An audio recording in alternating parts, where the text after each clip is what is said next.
My name is Olive Hale, 33 years old. The knock came like a gunshot through a dream. 3 sharp raps, then silence. For a moment, I thought I'd imagined it. The clock on my nightstand glowed 3:17 a.m., an hour when the world should be asleep, quiet, safe. But then I heard it again, softer this time, but urgent. I grabbed my phone, the cold glass slipping in my hands, and stumbled toward the door, nearly tripping over a blanket on the couch. My heart was pounding so loud I could hear it in my ears. Through the peephole, 3 small figures huddled together in the dim hallway light. When I opened the door, the rush of cold air hit me like a slap. "Nathan?"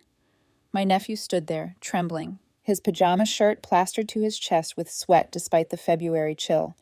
Behind him, Sophia clutched little Owen's hand, both of them shivering so hard their teeth chattered. They had no coats, no shoes, just cartoon socks turned gray and shredded from walking. "What on earth? Where are your parents?" My voice came out sharper than I meant it to. "They locked us out," Nathan's voice cracked. He tried to be brave, his chin quivering, but I could see him unraveling. "We didn't know where else to go, Aunt Olive. We walked. It took a long time." "You walked?" My stomach dropped. "From your house?" Sophia nodded. 4 miles, she whispered, her lips nearly blue. They had walked 4 miles through freezing darkness in their pajamas. I pulled them inside. So fast, the door banged against the wall. "God, you're freezing." I turned up the thermostat, fumbling for the dial. "Sit. Don't move." Nathan's lips were pale. Owen wasn't even crying, just staring blankly at the floor, his small fingers curled tight. I ran to the closet, grabbed every blanket I owned, and wrapped them like cocoons. "Your feet," I muttered, kneeling to check. The socks had frozen in places. Sophia's left foot was red and blistering. Owen's toes were waxy white. "Tell me what happened," I said, trying to sound calm while my pulse raced. Nathan's story came in pieces. They'd knocked for 20 minutes before giving up. Their parents' car wasn't in the driveway. The house was dark. No answer, no phone call, nothing. So they decided to walk here because Aunt Olive always leaves the light on. The words made my throat ache. I had no idea they even remembered that small detail. "I should have known," I whispered, half to myself. Sophia's eyes filled with tears. "Dad said we can't tell anyone. If we do, they'll take us away and we'll never see each other again." Owen whimpered softly. "I want my elephant." "Your stuffed one?" I asked. He nodded, lip trembling. I swallowed the lump in my throat. "We'll get him soon, okay? For now, we stay warm." In the kitchen, the sound of milk simmering filled the silence. My hands shook as I stirred cocoa, watching the steam curl like ghosts. I was a guidance counselor, trained to recognize neglect, to step in before harm escalates. Yet it had been happening under my nose, my own brother's children. When I handed them mugs of cocoa, Nathan wrapped both hands around his like it was a lifeline. "I make mac and cheese at home sometimes," he said quietly. "And grilled cheese, sometimes cereal. I make sure Owen eats." 12 years old, already parenting. I felt something inside me fracture. "How often are you alone?" I asked. Nathan hesitated. Sophia looked at him before answering. "Most nights." "Dad works late," Nathan murmured. "Mom goes out. Book club, girls' night, sometimes both. I watch them." I exhaled slowly, forcing down the wave of anger rising in me. "You've been doing this for a long time, haven't you?" Nathan looked down. "Somebody has to." It was nearly 4 when I started dialing. Dennis didn't answer. Straight to voicemail. Vanessa too. I tried the house phone. Nothing. The ringing filled the apartment like an accusation. I stood in the kitchen, staring at my phone. I knew what the law required. I knew what my conscience demanded. But I also knew what pressing that number would mean. It would mean turning in my brother. It would mean being the one who shattered what little family we had left. My eyes drifted to the living room. Owen asleep in the armchair, Sophia's small form buried under blankets, Nathan still sitting upright, his cocoa untouched now, his gaze fixed on the floor like he was afraid to look up. I pressed call. "Child Protective Services, emergency intake. What's your emergency?" My voice came out steadier than I felt. 3 minors in immediate danger, ages 6, 9, and 12. They walked 4 miles in freezing temperatures after being locked out. Their parents are unreachable. The woman on the line, Rita Carson, was calm, efficient. "Are the children safe with you now?" "Yes, but one may have frostbite, and I'm a mandated reporter. I should have called before tonight." "You're calling now," she said gently. "That's what matters. Can you keep them there until an investigator arrives?" Yes, don't contact the parents. Someone will be there within 90 minutes. After I hung up, I stayed there for a long moment, gripping the counter until my knuckles went white.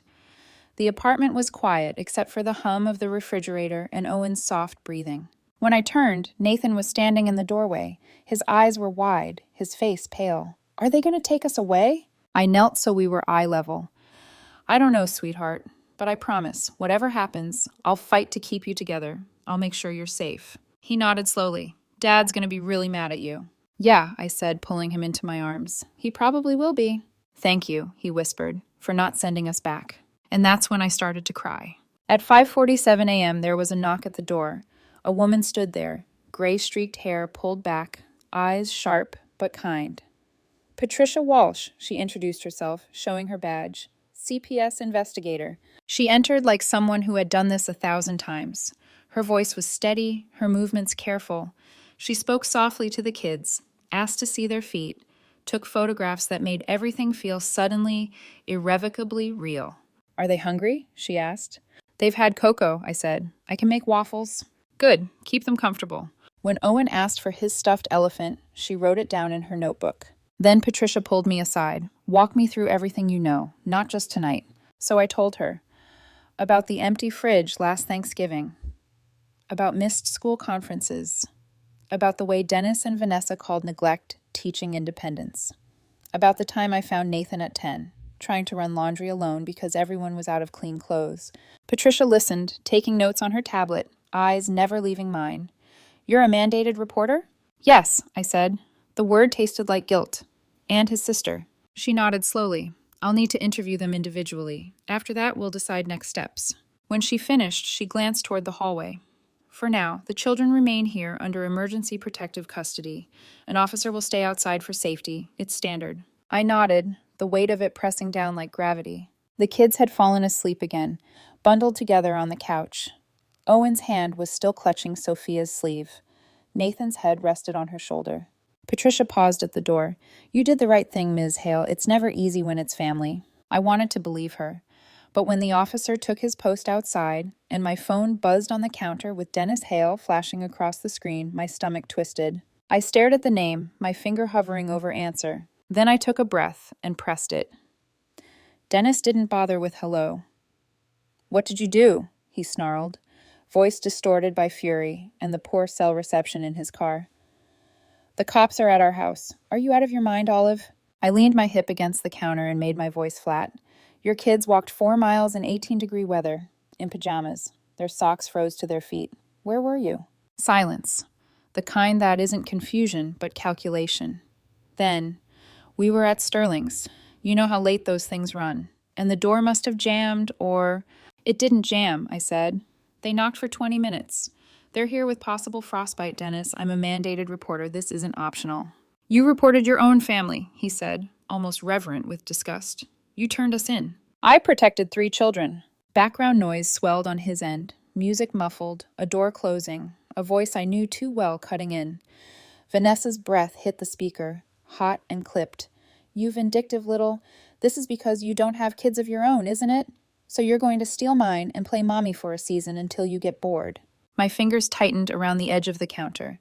If I were bored, I would have gone back to bed when your children arrived shaking at my door. We'll sue. We'll press charges. We'll make sure you never see them again, Vanessa said. You always hated me, Olive. You think you're better than us? I think children deserve to be warm inside their own home, I said, and hung up because I could feel the old reflex to explain rising, the way I'd once tried to justify every boundary until I talked myself out of it. I set the phone face down and stared at the scuffed laminate like it was a horizon line I couldn't cross back over. In the living room, Patricia's presence steadied the air. She had a way of making chaos obey a quiet center. A zipped black case carefully unrolled, a blue-gloved hand adjusting the angle of a lamp, the soft click of her camera. She looked up at me. We'll proceed with individual interviews now, she said. Nathan first, if he's willing. He nodded without being asked, his face a mask of concentration. Okay. I gave him a small smile. I'll be right here. They went into my bedroom. The door didn't fully latch. Old wood never does, so the tiniest seam of hallway light cut across the carpet. I could hear only pieces. Patricia's tone even and low. Nathan's answers measured, too adult. He counted his breaths between sentences. 1, 2, 3, 4. I recognized the trick. I teach it to anxious 7th graders before big presentations. It is not a trick a 12-year-old should need to tell an adult how many nights he cooks dinner. Sophia waited on the couch with Owen. She held her mug like a treasure, though the cocoa had long gone cold. "Do we get to keep the blankets?" she asked. "For as long as you want," I said. "We can wash them and make them smell like whatever soap you like." She considered that, suspiciously earnest. Vanilla, she decided, but not the too sweet kind. I smiled, and my chest hurt with how grown she was trying to be. The door clicked open. Nathan's eyes were red but fierce, a storm blown through. "Your turn, Soph," he said, voice gentle. He touched her shoulder on his way past like it was a signal or a promise that he would still be here when she returned. It was not a grown-up gesture, it was a parent's. I turned on the toaster and fed in waffles like offerings to a small, persistent god. The scent of syrup rose, a thin sweetness trying to cover a metallic tang of fear that lived in the back of my throat. Owen drifted close, his hair cow-licked into confusing directions. "Gerald," he whispered. For a second I didn't understand. Then, the stuffed elephant. "We wrote it down," I said. "We'll try to get him." He blinked solemnly. "He's brave," he said, as if this mattered legally. Maybe it did.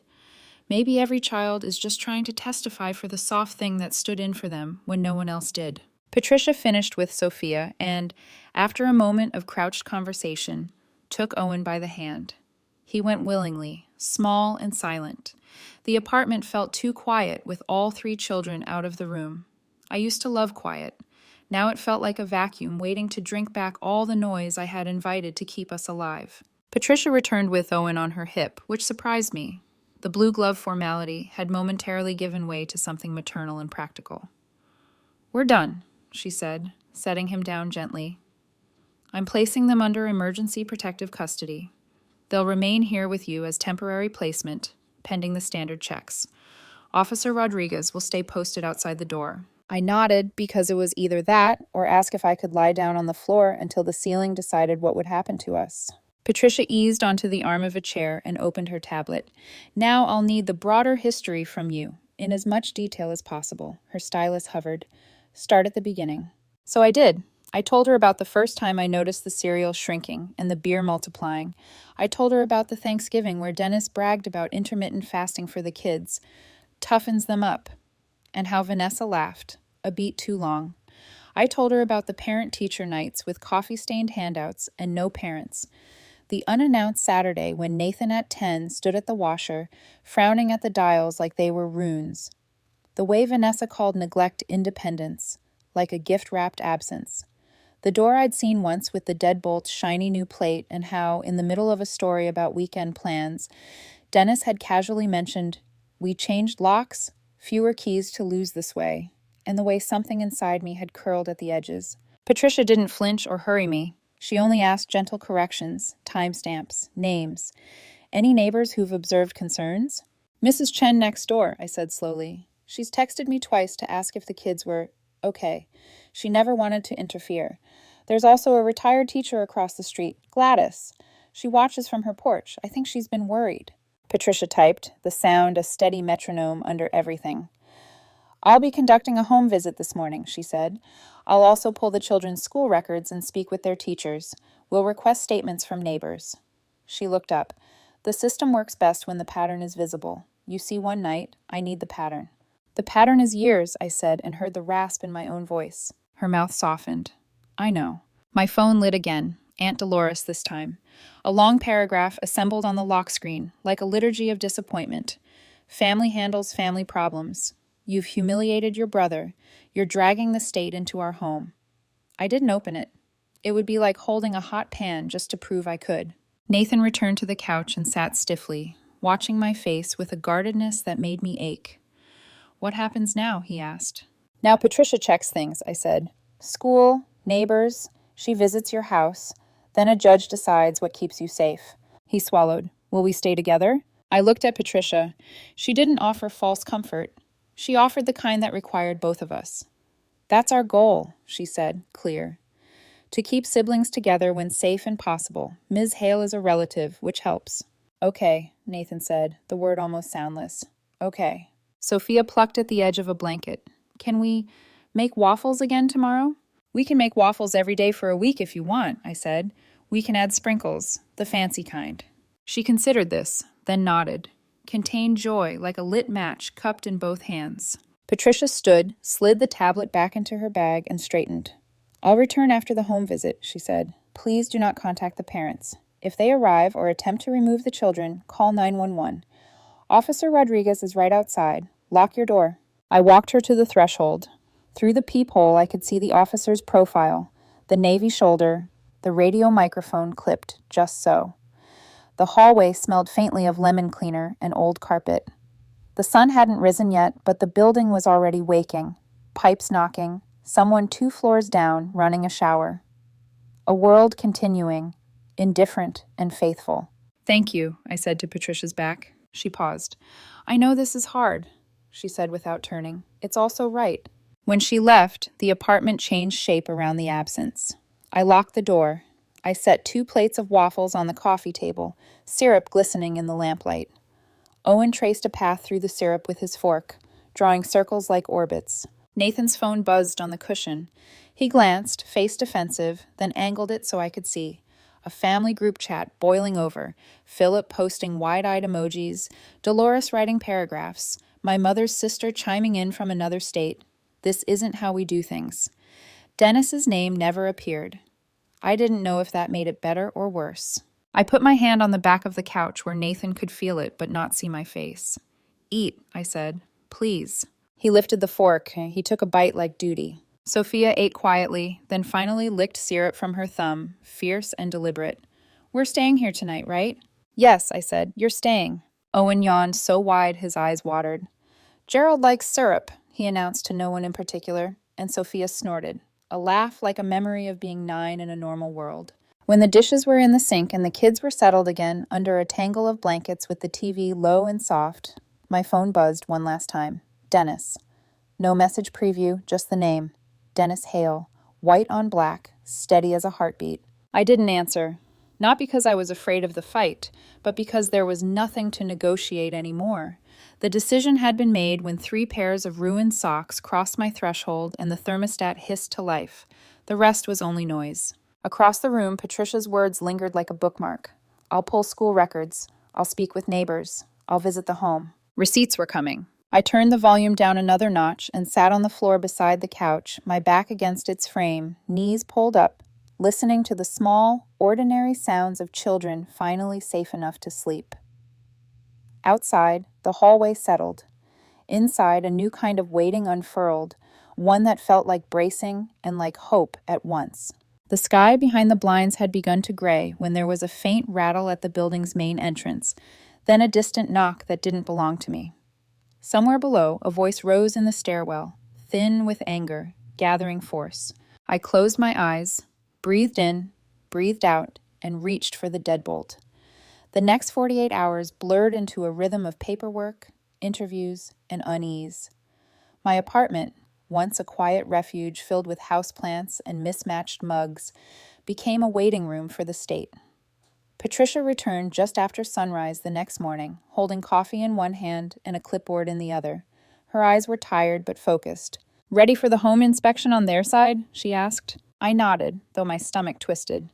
Dennis and Vanessa know you're coming. They will by the time I knock. Patricia's tone was neutral, but her glance said everything. She expected resistance. Nathan stood behind me, wearing one of my oversized sweatshirts, sleeves dangling past his hands. Can I go with you? Patricia crouched so they were eye level.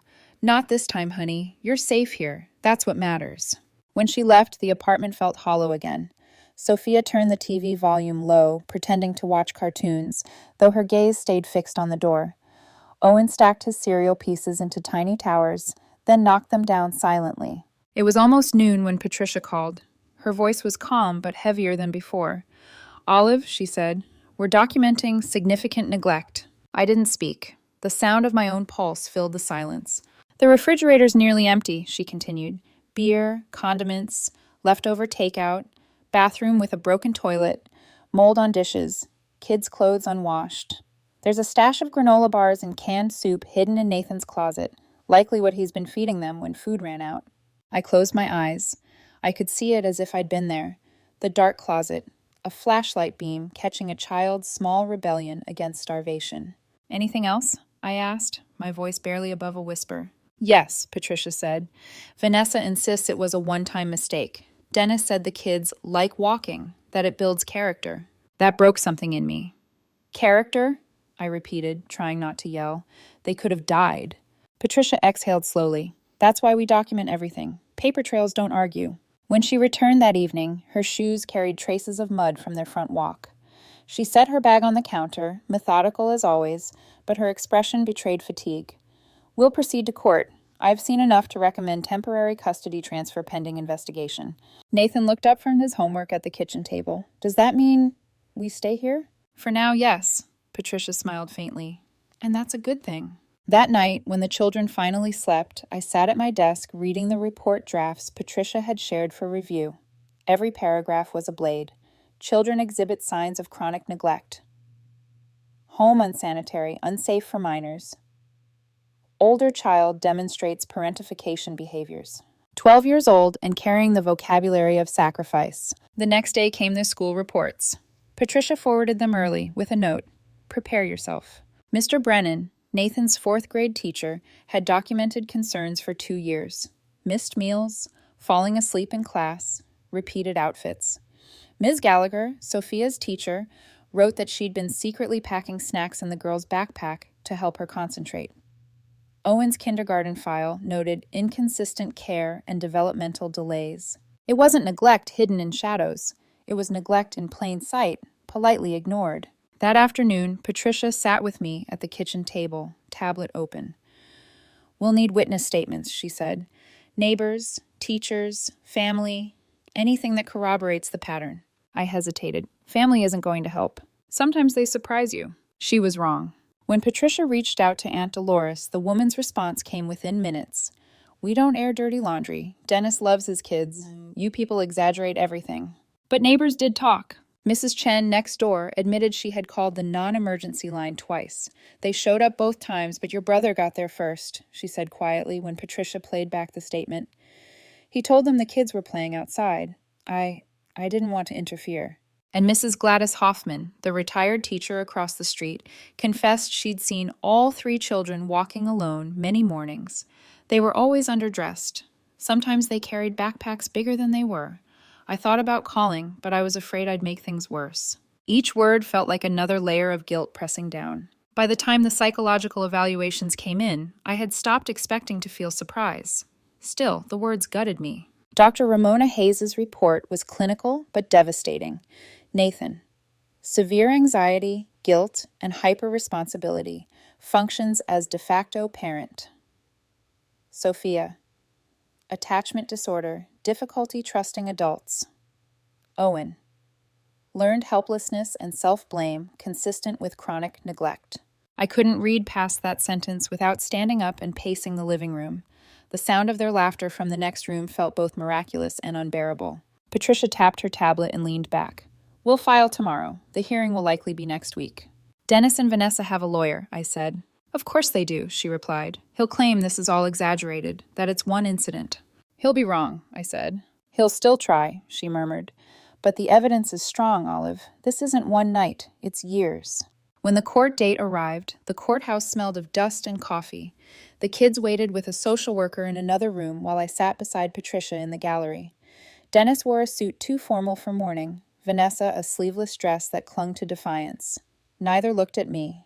Their attorney, a smooth man with a silver tie, argued that family discipline had been misinterpreted, that Independence Building was mistaken for neglect, that I had overreacted out of emotional bias.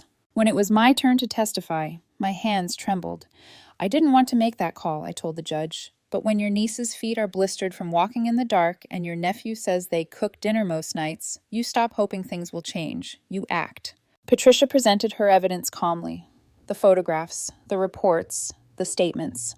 The silence afterward was heavy. The judge adjusted his glasses and looked at the defendants. Mr. and Mrs. Hale, this court finds credible and compelling evidence of chronic neglect and endangerment.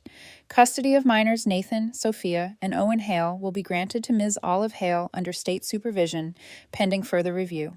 Vanessa gasped. Dennis's knuckles went white on the table. Vanessa muttered something, humiliating, as if she were the one being rescued from the cold. Dennis turned to me, his eyes no longer angry, just hollow. "You're taking them from us," he said quietly. "No," I whispered back. "You already did." After the gavel struck, the courtroom emptied like a storm losing air. Patricia placed a hand on my shoulder. "It's not over," she said softly, "but today they're safe." Outside, the wind bit at my cheeks. Nathan ran up the courthouse steps to meet me, his breath visible in the chill. "Did we win?" he asked. I crouched to his level, tears pricking at my eyes. "We did more than win," I said. "We get to start over." Behind us, the courthouse doors closed with a heavy echo. My phone buzzed with a message from Aunt Dolores, 4 words that burned through the screen. "You destroyed your brother." I looked down at the children, their hands linked like a small, fragile chain. "I'll carry that," I whispered, "if it means you never have to again." 3 years later, the sound of laughter replaced the sound of fear. It wasn't loud or careless. It was steady, a rhythm that had taken years to relearn. Our kitchen looked different now. A mural of handprints on one wall marked every growth spurt, every healed scar. The scent of cinnamon waffles filled the air, and the morning light spilled across the table where 3 kids were no longer frightened guests. They were home. Nathan sat with his laptop open, a pile of textbooks beside him. 15 now, tall and sharp-eyed, but his voice still carried the same quiet steadiness from that night. "I made the debate team," he said, almost shyly, pushing a permission slip toward me. "And I got into the advanced civics class." I smiled. "You mean the one that starts before sunrise? The one you swore you'd never take?" He grinned. "Yeah, that one." He'd made the honor roll last semester. His therapist said his anxiety had softened. Still there, but manageable. He still carried guilt, though, like a ghost that lived in his shoulders. Sometimes I caught him checking the locks twice before bed, the echo of responsibility he'd never asked for. Sophia, now 12, practiced piano in the next room. She wasn't a natural musician, but she was stubborn, tapping the same melody until it finally sounded right. On her desk, a small fish tank bubbled softly. Inside swam Gerald, the bright blue betta she had chosen after weeks of begging for a cat. "I like him better than a cat anyway," she said once. "He listens." Sometimes she still panicked when I was late picking her up. Once, when I left for a 3-day work trip, she'd called me 5 times before I landed. But she was learning to trust that I would come back. Every time I did. Owen was 9 now, his bookshelf crowded with books about planets and astronauts. He had declared that he wanted to be the first person to walk on Mars. "Because Mars doesn't forget its people," he said one night, eyes serious. And I had to step out of the room before he saw me cry. He barely remembered Dennis and Vanessa anymore. It hurt to admit that. But maybe forgetting was mercy. They had shown up for 3 supervised visits before giving up. The caseworker's notes used words like non-compliance and emotional detachment. The last time, Vanessa stormed out after 10 minutes, muttering about humiliation. Dennis had just sat there, blank, avoiding the kids' eyes.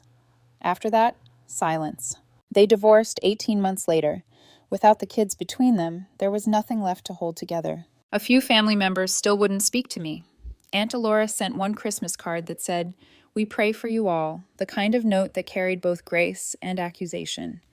I kept it pinned to the fridge anyway, proof that prayers could coexist with distance. But others quietly reached out.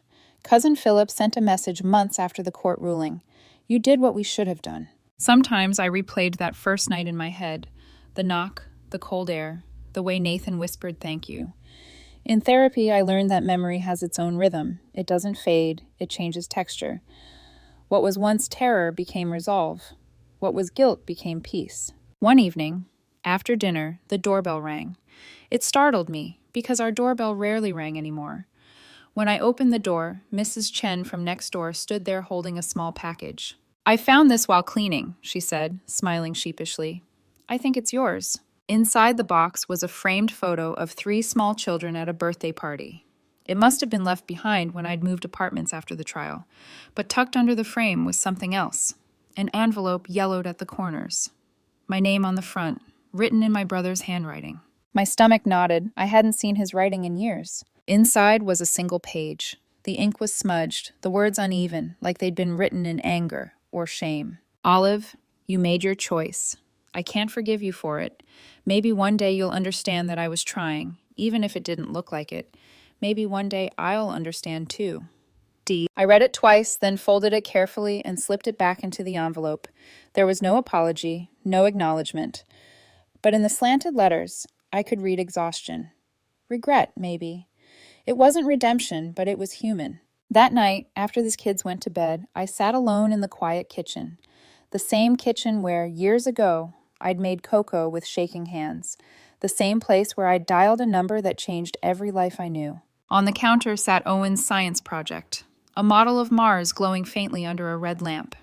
Next to it, Sophia's piano notes scribbled in pencil, and Nathan's debate binder, bursting with arguments about justice and truth. Their lives ordered, messy, alive. I thought about Dennis's letter again. Maybe he had loved them in his own broken way. Maybe he just didn't know how to stay. The front door creaked. Nathan appeared in the hallway, hair tousled, half asleep. "You're still up?" he asked. "Couldn't sleep," I said softly. "Just thinking." He leaned against the doorframe, that same serious look he'd had since he was 12. "About the past?" "Always a little," I said. "You?" He hesitated, then crossed the room and sat at the table across from me. "I was just thinking about that night," he said quietly. "When we came here, when you opened the door. I never said thank you. Not really." "You did," I said. "Not enough," his voice cracked, just slightly. "You could have sent us back, but you didn't. You chose us. That changed everything." I felt tears burn behind my eyes. "Nathan." He shook his head. "Just thank you." I reached across the table, rested my hand over his. "Always," I said. "I will always choose you." For a moment, the kitchen was silent, except for the hum of the fridge and the distant tick of the wall clock. The red light from Owen's Mars project washed over us both, warm and soft, as if the universe itself was listening. I looked around at the home we had built. Not perfect, but safe. Not loud, but alive. And in that small, ordinary quiet, I knew the truth that had taken 3 years to understand. Family isn't who shares your blood. It's who opens the door when you knock.